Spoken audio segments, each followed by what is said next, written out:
Hey guys, and today we're going to talk about iOS 5, the next iteration to the iPhone software.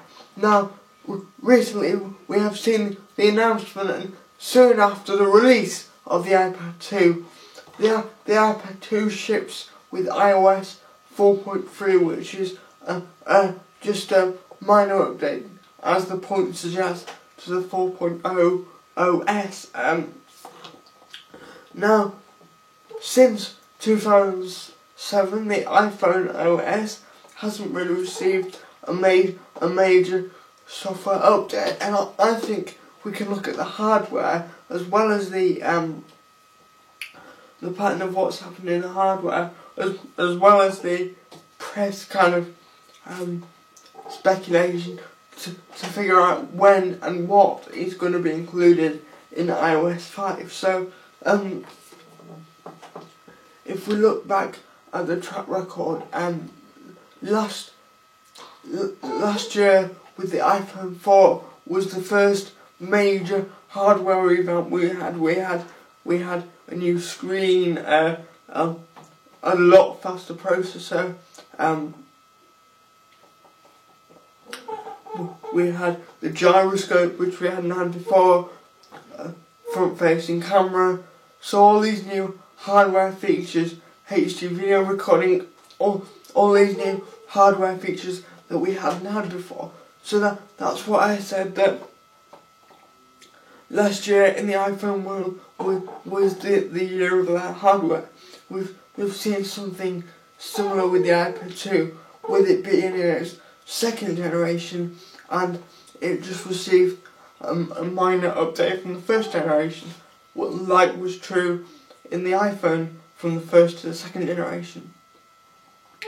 So because last year we received the first major hardware update, I think this year it's going to make sense for it to be the first major software update. And also, because the iPhone 5 should be announced at WWDC, it's a good opportunity to talk about a lot of software development. Last year we saw an event specifically about the iPhone 4 OS, before the hardware was released in March.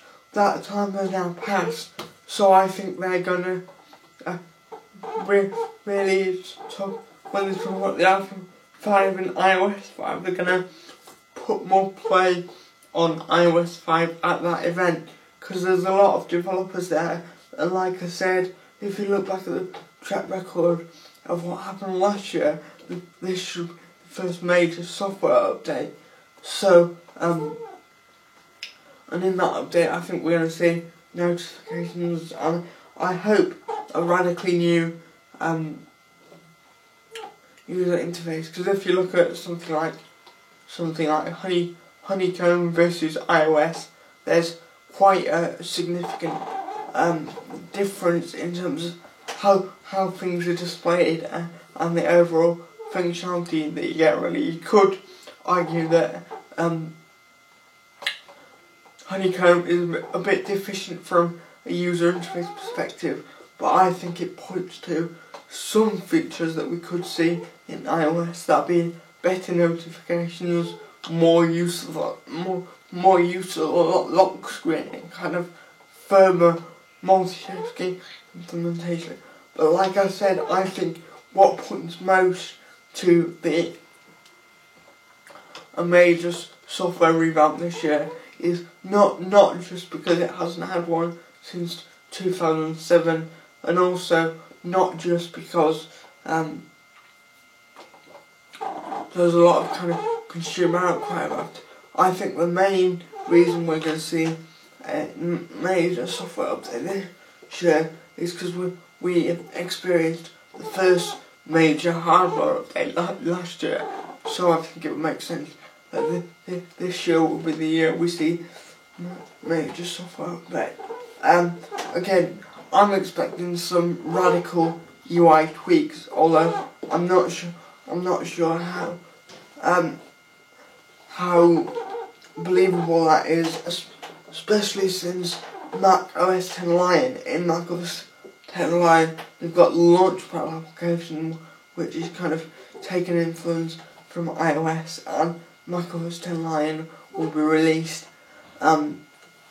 quite a while in the future. So that will point to that we won't see a radical software review. But I still think, again, from what I've said from the past release cycle, I think it makes sense that we see the most radical software redesign yet. Just how radical that is remains to be seen. Anyway, guys, what do you think of my thoughts? Definitely leave your comments down below in the comment section. I'm really interested to hear what you guys have to say on this topic. If you want more kind of content like this, you can go ahead and visit my website over at tom-rogers.com, which should also be down below. Anyway, guys, thanks for watching. Check out the MacBook Pro content I've got over the next few weeks. Lots and lots of stuff coming over the next few weeks, so stay tuned for that. Subscribe if you like this video, leave those comments down below, and I'll see you in the next one. Bye bye.